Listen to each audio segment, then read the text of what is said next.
Good morning and welcome to the Jacksonville Transportation Authority. Today we are here for presentations for JTA solicitation number P-17-011, JTA website upgrades, maintenance, and support. We wanted to go through a couple of real quick housekeeping items. We always start all of our meetings off with a safety message. The safety message for the month of June is heated moments are preventable, cool down and think it through. For information, there are 3 emergency exits on this floor. On either side of the elevator bank, there are stairwells, and in the far caddy corner of this building, there's a stairwell as well, in case of an emergency. Any restroom facilities on either side of the elevator bank, closest to us is the ladies' room, furthest away is the men's room. We are going to go through introductions of JTA staff members as well as our presenters on board today. My name is Tina Roberts. I am the procurement manager with the JTA. John? My name is John Burdine. I am a contracts and procurement specialist. My name is Joe Tanga. I'm the Chief Information Officer. Valerie Feinberg, Transportation Planner. Jackie Gibbs, Vice President, External Affairs. Rob Anthony, Multimedia External Affairs. Going on a small team. External Affairs. External affairs. Eric? I'm Eric with the IT department. Ms. Glass? Jackie Glass, Senior Manager, Contracts, Procurement, Inventory, JTA. I'm Chris Leahy, founder, co-owner of Station 4. Ian D'Souza, Project Manager and Managing Director for Station 4. Okay, thank you very much. And just briefly, we do have a new timer system on board. You can see on the monitor in front of you, we do keep track of the time. When 2 minutes are left on the clock, we will hold up our fingers so there's 2 minutes left. And you guys now have a podium. Thank you and welcome.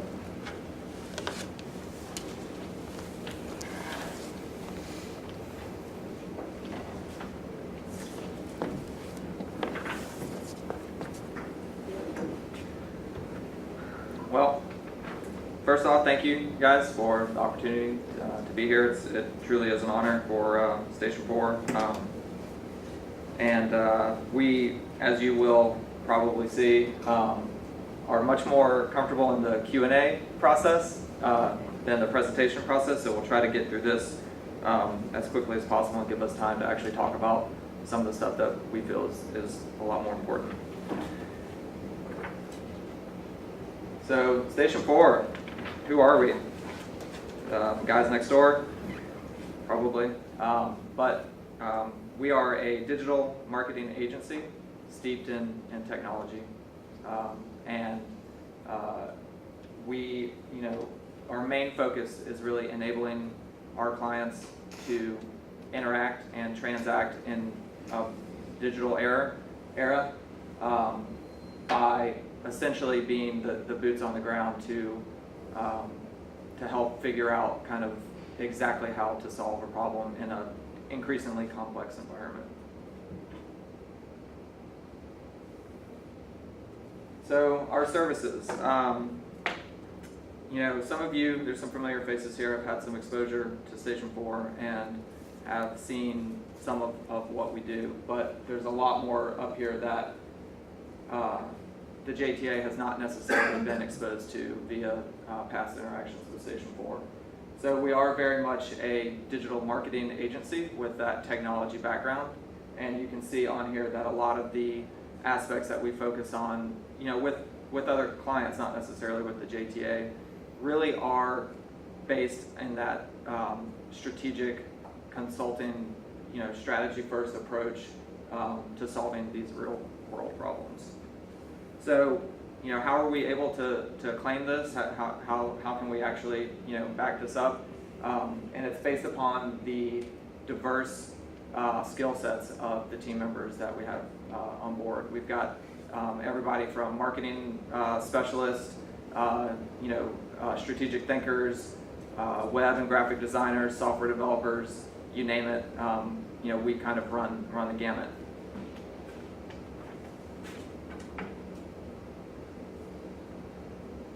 All right, specifically in the areas that you guys wanted to focus on during the presentation, we know we have a lot more information in the proposal itself, but limiting this to the areas requested, we'll move on to the methodology section now.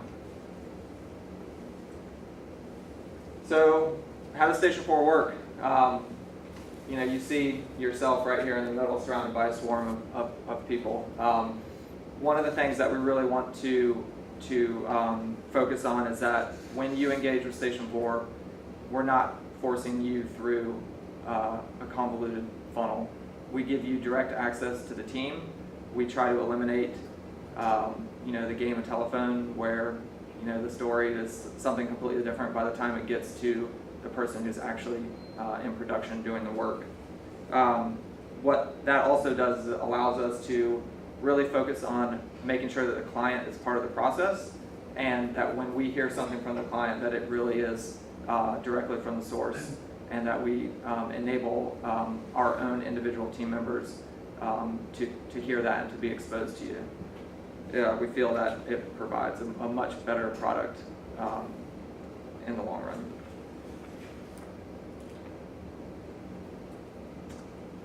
So the root of our process really, and like I mentioned first, is that we are a consultant first, and it's very important. But the 3 steps would essentially be consult, consume, and execute.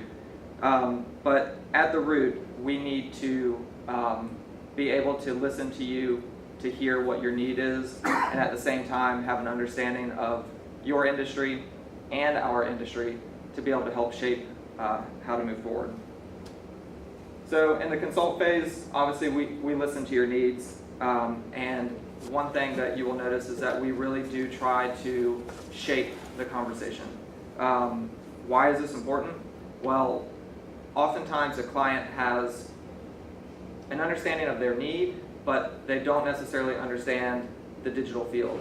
So in order to shape the expectations and to start to lay the groundwork for success, we have to know how to, at the time of listening to you define your need, ask you the proper questions to get you thinking about some of the things that are going to be coming down the pipe that are going to have to be decided upon in order to create an effective solution. But setting those expectations is key. This last one is kind of, I think, a good differentiating factor between Station 4 and another agency, is that we are an agency that will tell you no.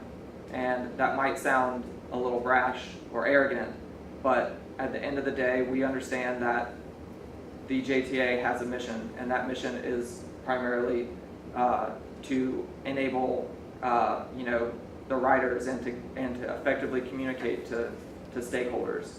And so when we're listening to requests that are coming from the client, we have to honor that, and we have to be able to be strong enough and to back it up to say, no, that's not appropriate. Maybe we should pivot and do something different. So in the consumption, in identifying a need and collecting information, and through that kind of consultative process, we are gathering a lot of information from you. And in the digital world, there is no one right way to solve any problem. There are an infinite number of ways. However, there is always a prudent way. And in order to figure out what that direction is going to be, we have to take everything that we know from industry knowledge, take everything that we know about you, the client, and your industry, and essentially try to figure out what the most prudent way forward. And there are always constraints on time, constraints on budget, mostly with JTA, constraints on time, and we have to take all of that into consideration when we are crafting how to execute.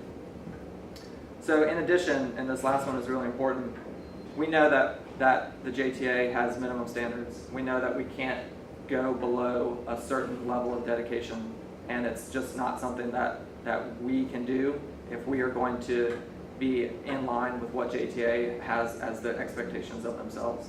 And a lot of that has to do with the quality and focus on accessibility. Execution. So, whenever you're in a process where you're creating a custom solution, one of the biggest detractors from creativity is a lack of ability to actually execute. And often people will recommend or suggest that you do something because that's the only thing that they know. And by having a very robust and diversified team, we are able to not hamstring ourselves into a inappropriate solution just because that's the only thing that we feel comfortable with. So we really do have an amazing group that's capable of doing a lot of different things. Experience and qualification. So I'm going to take the opportunity now to kind of just go in a little bit more detail. We heard some of the feedback that that you guys wish that we would have spent a little bit more time talking about some of the other experiences. So we'll take that chance now. There we go. All right. Brightway Insurance. Big project for us, big client, and they came to us in a period of need, and essentially they were coming up for renewal on a contract with a vendor that was no longer fitting their needs. And Station 4 was tasked to very quickly come up with a custom solution that involved migrating about 150 agency sites into a custom system that we could manage from a single location. They had been spread out over, each agency had its own WordPress site, so you can imagine managing 150 different WordPress installations. It was completely unscalable. We knew we had to get away from that, so we created a custom system. In addition to that, we were working with them to define kind of the marketing and the lead gen strategy. Brightway Insurance, if you guys don't know, is essentially a reseller of other insurance agencies, and so it very much is a lead gen type of approach. And if we weren't using that as the foundation for our strategy, then we weren't thinking about things in the right way. So through our work and through a lot of the structural changes that included challenging a lot of their assumptions, challenging a lot of the ways that they felt about their brand and their message and their customer, we were able to increase their leads from about 200 to about 1,300 leads per month. So that's an incredible increase. And it really was a byproduct of Station 4 not accepting what was told to us and using data that we had collected and analysis that we performed on the information and in conjunction with research to really redefine how Brightway was conducting business online.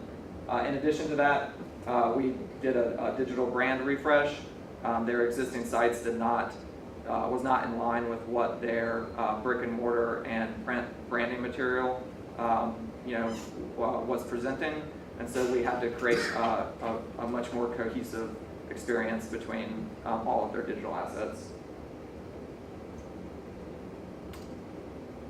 The Air National Guard.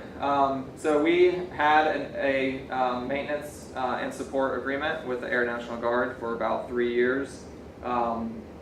When we inherited the project, it was essentially thrown on our lap and was essentially a disaster from an existing vendor. So we had to very quickly try to consume this existing code base and get to the point where we felt that we were comfortable enough with it to say, yes, we can maintain and support the ongoing operations. So similar to Brightway, the Air National Guard is a recruiting arm, or at least this component was the recruiting arm of the Air National Guard. And so in order to ensure that we were able to say, yes, we can keep up with this and make sure that we are, paying proper attention to this lead gen component, we created this custom middle tier application. And so essentially this middle tier application communicated with the Air National Guard's backend system and did so in a way that created a little bit of redundancy. We were having a lot of issues with two completely different vendors working on two systems that had overlapping dependencies, and the sprints and the timeline of the first vendor did not always match Station 4, and there would be a lot of friction there. So we created an API for them that gave us a fail-safe way to interact with the data in their system, but not be beholden to any of the structural changes or any breaking changes that they were introducing into the code base. We worked extensively with Marketo and Salesforce, which you guys are probably familiar with, to do essentially lead lifecycle management from the anonymous realm into actually becoming a confirmed lead, which ultimately ended up in a call center for the Air National Guard. One of the big things that we did with them also was to make their site responsive. When it came to us, it was not mobile friendly. Obviously, in today's age, that's not acceptable. And in addition to that, 508 compliance on that project was a really big deal because of the fact that it's a kind of a top-tier government site. Other work. Some of the stuff may look familiar to you guys, maybe not, but we do obviously have a lot of experience working with you guys thus far. So we tried to think of all the stuff that we've done with you guys, and it's been quite a lot. I'll touch on a little bit of these, and if in the Q&A session you guys have or need more information about any of these implementations, we'd love to chat. But essentially the story started with the corporate overhaul. We were contacted at a time of need. You guys were going for some awards or getting awards, and the website was not in line with the level of quality that you guys were being recognized for. And so we had to do something a little unusual, pulled a rabbit out of the hat and did a complete redesign in 8 weeks to meet the timeline set forth for these awards. In order to do that, we essentially had to reskin your 10-plus-year-old content management system, which meant that we needed to have a very technical understanding of the .NET framework in order to kind of pull out the old design and place a new design on top without changing the underlying system. We followed that up after that successful launch with completely removing that system and taking the design work that we had done for that and migrating it into a new content management system. The other two that I'll focus on up here that are especially points of pride for Station 4, obviously the procurement portal. The work that we've done there I think is industry leading as far as our experience with other procurement portals, as far as just the user experience, the design, the accessibility to information. We've been able to work with Jackie and her team to completely overhaul that, and I'm definitely looking forward to pushing that even further. The other one, which I think is a really big deal, is the schedule system overhaul. We were in a situation where we had a lot of the intellectual property related to how JTA was persisting their schedules existing in the mind of a single person in the IT department. And we unfortunately lost that person, which meant that we were losing a lot of the ability to proactively update the schedules, which you guys do 3 to 4 times a year. So we got put in a situation where we were feeling some pain and there was some risk, and we decided that instead of kind of keeping the status quo, that we were going to use the opportunity to really do something great. And that involved removing the old SharePoint-based system that stored the schedules. It was very problematic, error-prone. It required JTA staff to stay up late nights to work for 3-4 hours to implement these schedule changes during off hours. So we said that's not good enough, and used the GTFS file format, which came out of Hastis, to essentially redefine how you guys were persisting and presenting your information related to schedules. In addition to that, we have a versioning system that allows us to proactively implement the new version of the schedule up to a month ahead of time to ensure that there are no bugs when it's go live, and when it is time to go live, nobody's staying up till 6 o'clock, 4 o'clock in the morning. It's programmatically set to go live at the time that we say that it needs to go live. So to date, we've had 2 error-free transitions for the schedules, which I think is a huge deal. And that's definitely one of the projects that we look forward to continuing to push even further in the future. Rate of response. So, immediately call us on the phone. We're right next door. We do have a support ticket system for issues that need attention but don't necessarily need, nothing's on fire, but it's something that needs to be tracked and satisfied. So we do have a support ticket system, and we have a 24-hour expectation for a response if something is logged through that.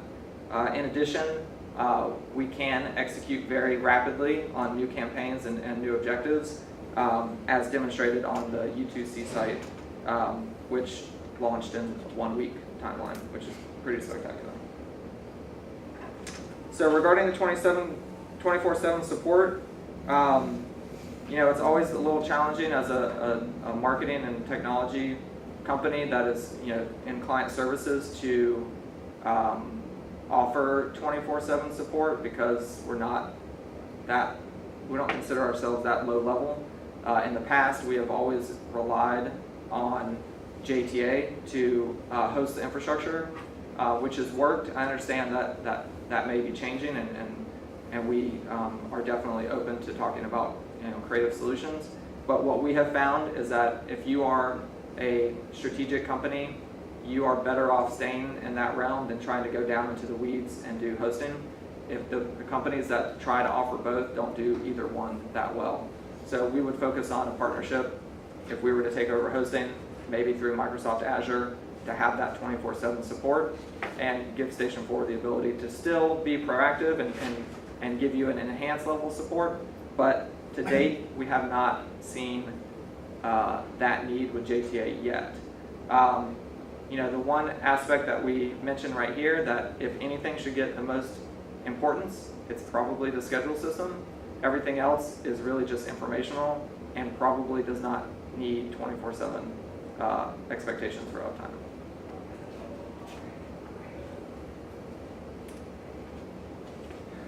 Alternative solutions. So this is potentially a big one.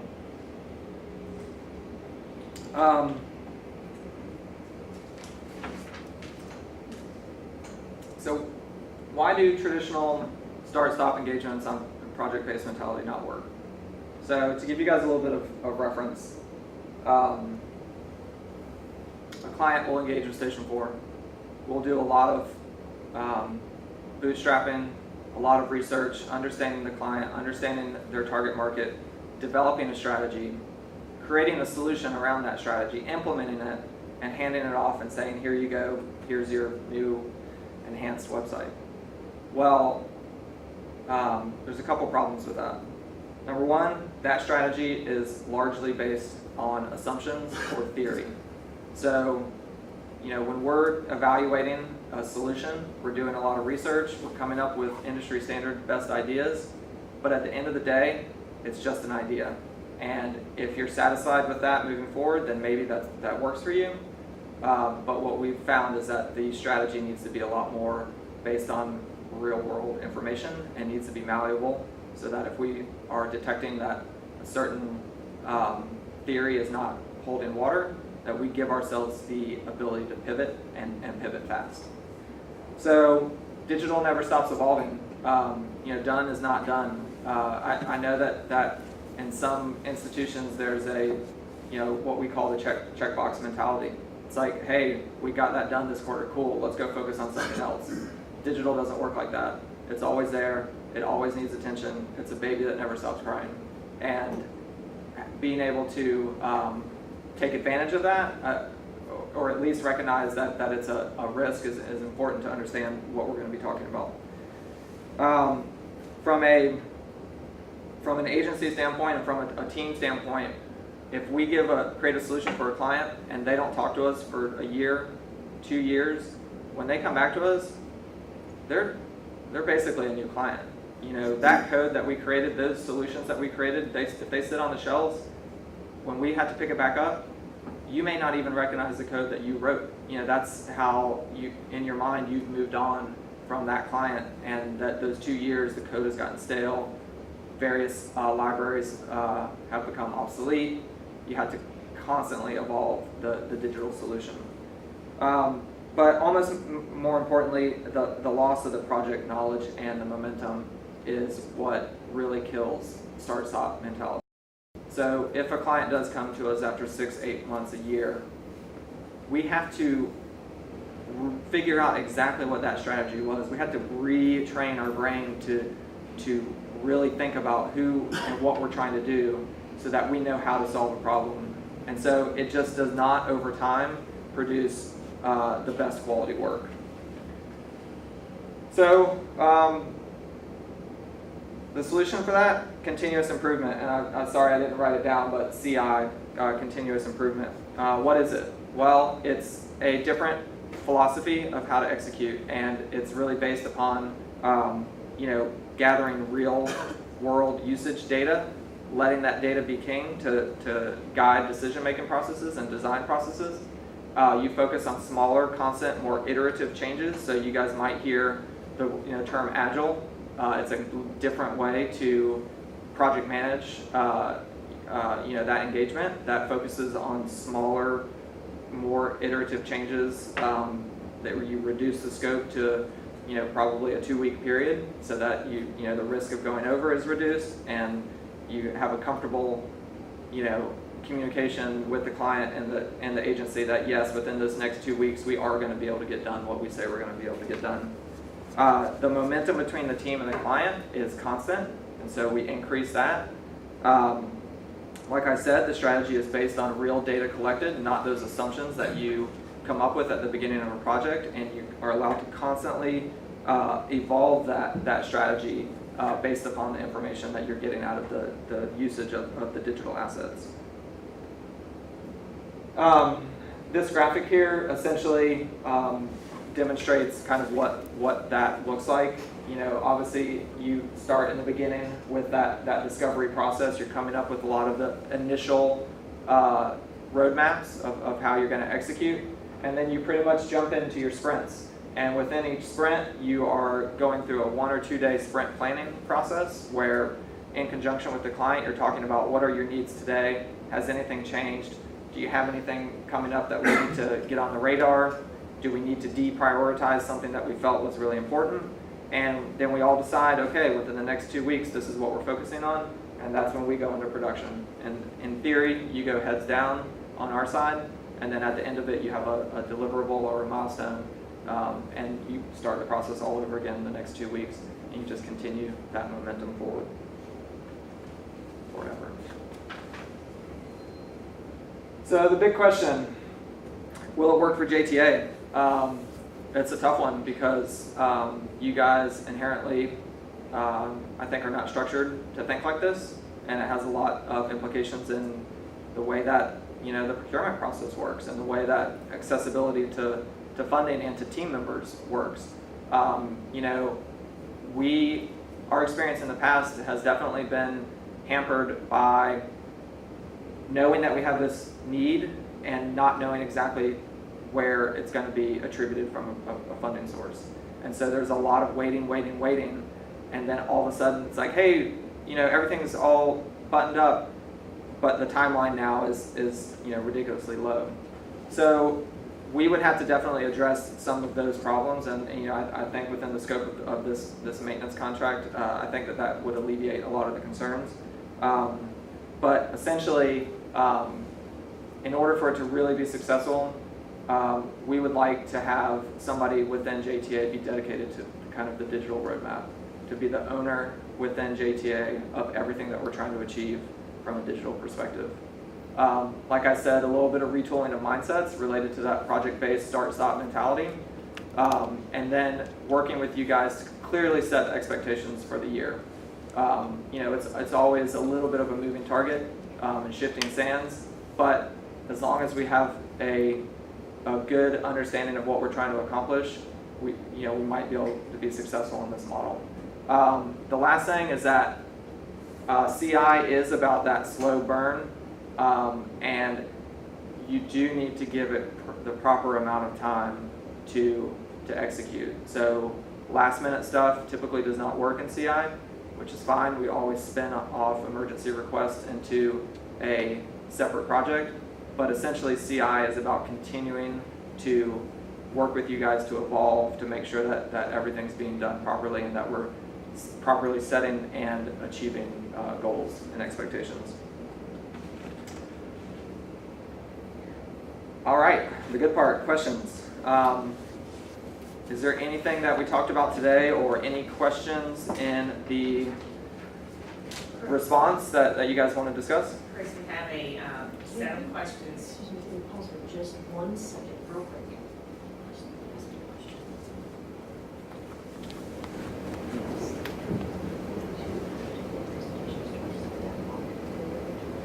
You can use, that's their time to use it. I'm sorry.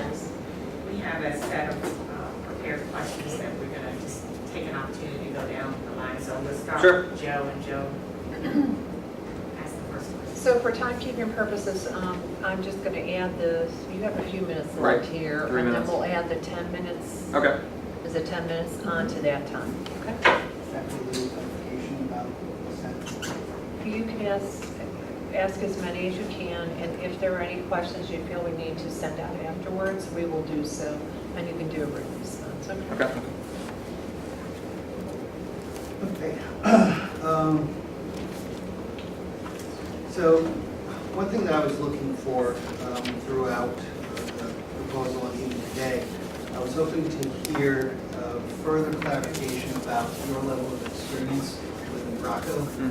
Could you please provide a little bit, a lot more detail actually around that, please? Sure. So, as an agency, we've been working with Embraco for at least 5 years. Probably have, I can't even guess, 50 to 75 implementations of Embraco. So we are very, very comfortable with it. One of the reasons that we love it so much is that it is a CMS that is rooted in the ASP.NET MVC model. And essentially, it's the part of the code that runs the content management system is disconnected from the part of the code that controls the presentation logic. And so in older, less modern CMSs that didn't follow that MVC, stands for Model View Controller, it would force the designers to come up with solutions that were essentially architecturally pre-decided by the content management system. So you were designing with handcuffs on. And so the MVC and Embraco has enabled the front-end coders and the front-end designers to have full discretion over creating a solution they want to and not have the CMS dictate that. So it really is in our tooling set. It's pure .NET code, so we're very comfortable with it from a ability to extend it to create custom functionality that works with the content management system itself. In addition, it works very well with kind of our application lifecycle management process of moving that code from development into staging, QA, and ultimately into production. It uses SQL Server, which we're very, very comfortable with as well. What do you need? Yeah,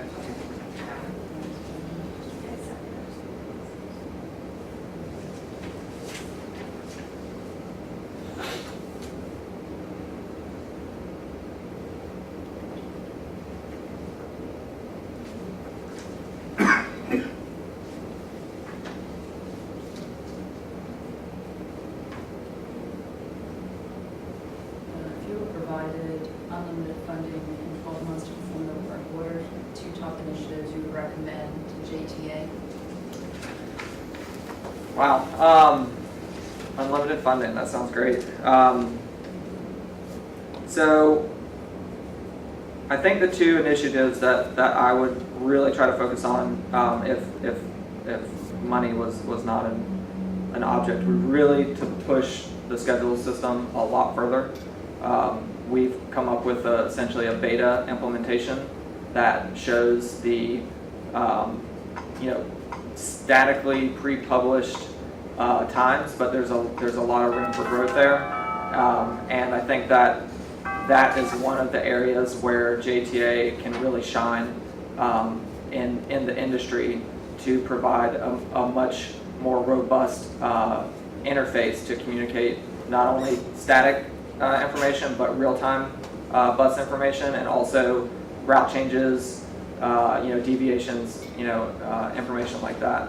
So, I really see that as one of, a core aspect of JTA's business and an opportunity for us to push that a lot further. The other initiative that I would really recommend, and this is not as tangible as something that would result in a creation of a digital asset, would be for the maybe a change in structure of kind of the team that's inside JTA as it relates to digital marketing and communications. The times have changed on the outside. It's not quite as, you guys aren't quite as up to date with the way that you're structuring kind of process internally to make sure that, we have proper time to do ADA compliance, to make sure that brand standards are enforced across all, Marcom, activities, to make sure that all the proper departments and silos within JTA are exposed to what the new standards are, so that we don't have issues where, we give somebody content management access and they start to deviate from the brand standards. So there's a lack within the organization, I think, of that kind of new digital kind of focus that I think would be really helpful for you guys to focus on in the upcoming years. So just to clarify, so you talk about the internal structure of the team based on your previous experience with us. It's kind of it hasn't been efficient and it lacks some continuity. Correct. Correct. So Okay. yeah, and bless Corel for doing as much as she's been able to do, but she's got a lot of other job duties, and a lot of times that detracts from what we're trying to achieve and what you guys are trying to achieve. So it's very easy for a directive to come down from Mr. Ford that somebody says, get this done. But at the end of the day, it's Station 4's responsibility to actually follow that through and pester you guys and really hammer it home. And so I feel that individual or that team that's really focused and has the ability to kind of stop or to start a lot of the processes internally that need to happen before it comes to us. That's kind of an important and missing component. Thank you.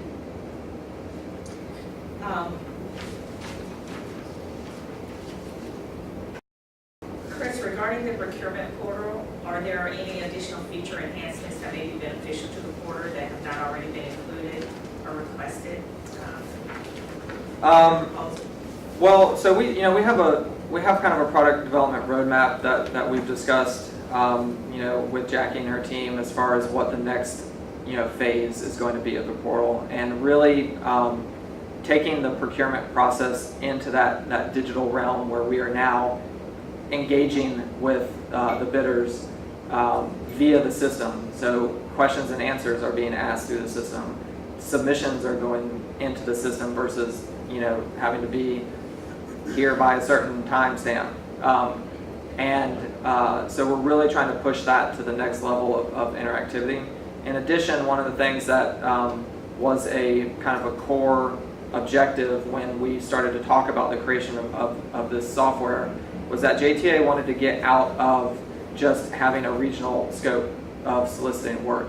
We really wanted to focus nationwide and go after a different level or type of vendor.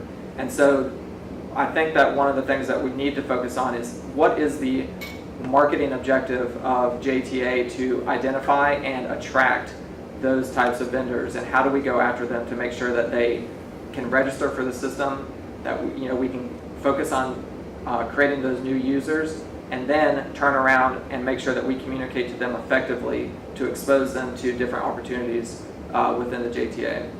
I think we all feel that if we have more and more diverse submissions, that at the end of the day the work product is going to be better, and that's something that we're definitely focused on.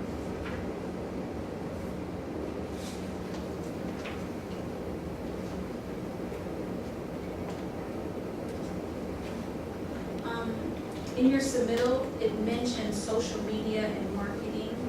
What is your plan, or how do you plan to integrate social media into website development and management? How does that? So, so social media is really nothing more than another channel to put information out into. And so when you start talking about social media, you really are talking about kind of communications. And how are we going to communicate, and when, and what are we going to say, and why? And so that's definitely something that I think is not in place right now, to have that really strong strategic direction of this is the way that the JTA communicates externally. And when we put something into Facebook, this is who we're talking to, and this is why we speak to them in the way that we do. And when we get re-engagement, this is how we follow up and respond to them. A lot of times people view social as this one-way street that you just post something to, and that's really kind of inappropriate. It really is about that engagement and that follow-through and that entire life cycle of kind of that customer service experience. In addition, if you're putting out something on social, chances are that you're also putting it out through other channels as well, whether it be email marketing, information on the website, social, maybe a press release, and all of those things need to be done in a way that's,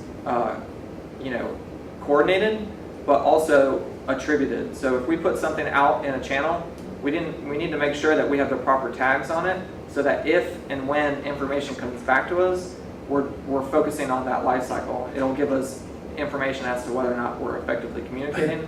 It'll give us information as to whether or not we're being successful, and it'll give us information to pivot our digital strategy and communication strategy if we need to, and it'll be done in real time. So a little bit of a bigger, I think, answer to your question, but really, in order to effectively communicate across a lot of different channels, we need to take a step back and make sure that we are strategically putting the right information in the right places.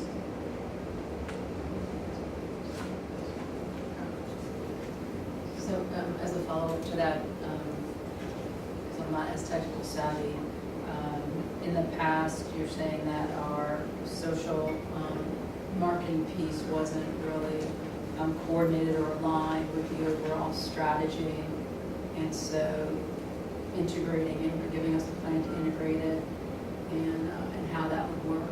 Right. Is So, more right. appropriate and more effective. Right, absolutely. So, the way that you have to think of it is that you have a message, right? And that message is kind of a singularity. Mm-hmm. And it needs to be sent out in a lot of different channels. Well, the message can't be the same message in every channel. It has to be appropriate for the audience that's in that channel. Okay. So in order to convert that need to an actual implementation, that's where you got to have strategy. And right now, I think that we're lacking that a little bit. I kind of want to go back to your presentation where you talked about the continuous improvement section, and that's where the first dedicated staff member came up, and it was kind of addressed a little bit more in Valerie's first question, but I kind of want to know what the ideal skill set would be. Are we talking about more of an IT technical person or somebody on the creative side? Because I think somebody like Correll's a little kind of an anomaly that she can kind of cover both of those areas. Right. So, no, it does not need to be a technical person or a graphic designer. Essentially, what you're talking about is a project manager or an account manager type position. But the important thing is that the rest of the organization knows that this person has the authority to do what they need to do in order to get what we need done. And so that person, whoever and whatever role they are, it needs to be supported and honored within the organization to make sure that they have the ability to actually get content if we need it, to harass a designer, or come up with getting copy approved, or all the procedural stuff that ultimately comes up during the execution phase.